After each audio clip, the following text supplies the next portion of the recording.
Welcome, everyone. Today we're diving into a radical rethinking of the kingdom of God. Imagine this. Jesus wasn't promising an escape to a heavenly realm, but a real, earthbound revolution. Right, it's like he was calling for a complete change of the world order, not just a spiritual upgrade after death. Exactly. Jesus' message, as it turns out, wasn't about pearly gates or what comes after. We're talking about earthly justice, transformative power, and social upheaval. And that twist, where we always assume heaven is the end goal, is super striking.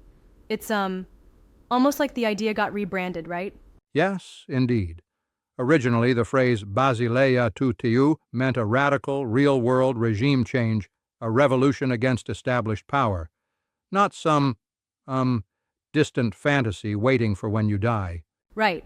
And it, wasn't about, a comfy afterlife. It was about immediate, radical justice. Yeah.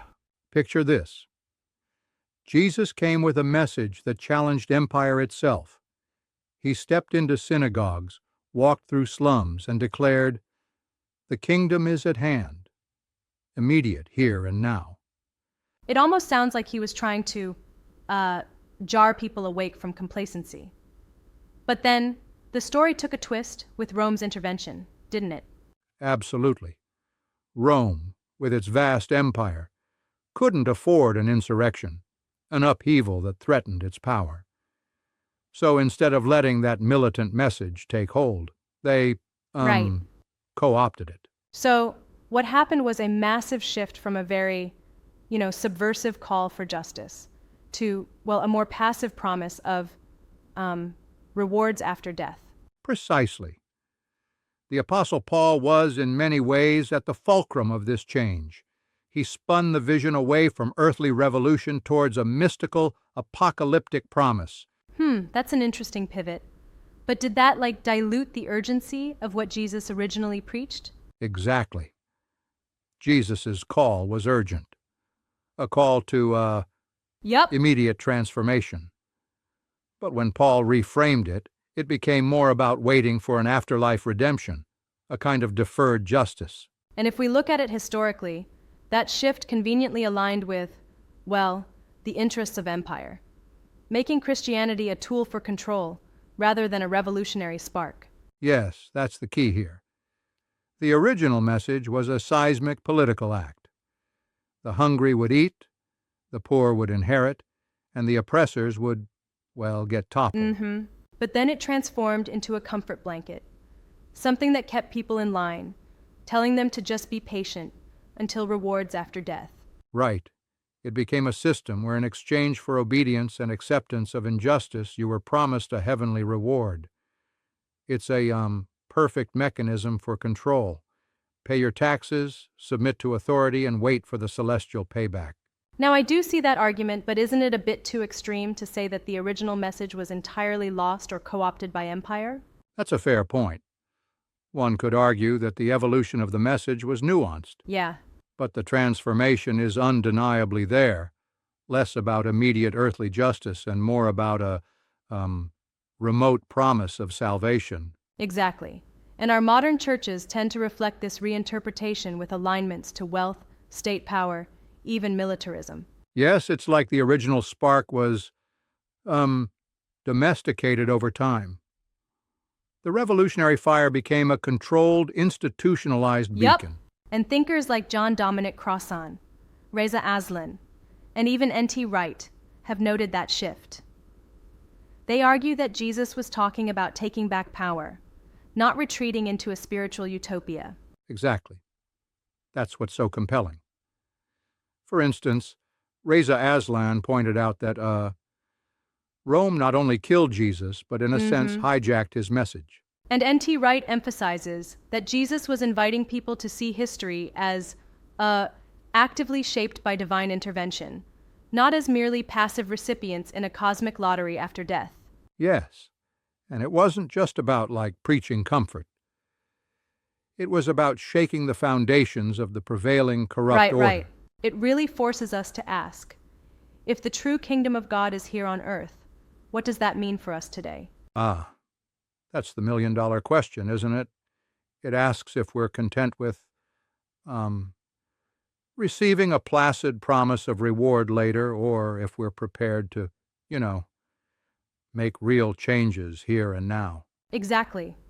I mean, can we, really live out a revolutionary ethic in today's world without compromising ourselves to the status quo? It's like trying to balance on a knife's edge. On one side, you have the system that offers comfort and security, and on the other, a call to, radical change that might upset everything you know. Yep. And isn't it true that the reformulated message allowed, subtle manipulation of the masses? A sort of, pacifying effect so people wouldn't rebel as readily against injustice. Absolutely. When suffering is promised to be rewarded after death, the incentive to challenge oppression diminishes.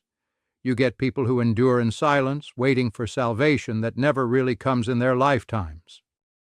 It really underscores how the transformation, from an immediate call for justice to a deferred promise, served those in power. Yes, and it's a potent reminder of how language and narrative can shape political realities.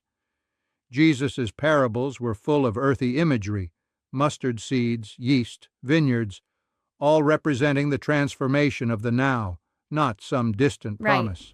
There's a kind of poetry in that, isn't there? How ordinary things hint at something revolutionary and immediate. Exactly. It's almost like the ordinary was its own kind of defiant force. But, the irony is that over time that spark was dulled by institutional agendas. Yup, and that makes one wonder. If we actually aspire to challenge corruption and seek true justice, maybe we need to reclaim that original urgency of Jesus' message. Absolutely. It's a challenge to reread history not just as a tale of celestial promises, but as a call for active engagement with the injustices of our times. I mean, it's almost a call to arms in a moral sense. Stand up, speak out, feed the hungry, and live out that revolutionary dream. Yes, and that's something we can take into our daily lives. Instead of passively waiting for a kingdom in the clouds, the idea is to bring justice, compassion, and radical change right here on earth. Right, exactly. But still, I see a challenge. Trying to reconcile the comfortable, institutionalized version of faith with this raw, political urgency can be, quite jarring. It is challenging indeed. Some argue that the adapted message provided stability, but it also sanitized what was inherently dangerous, potentially empowering people to live authentically against systemic injustice. Yeah. So, in a way, reclaiming that original spark might mean rethinking what we consider sacred, and perhaps even questioning deeply held beliefs about how society should function. Exactly.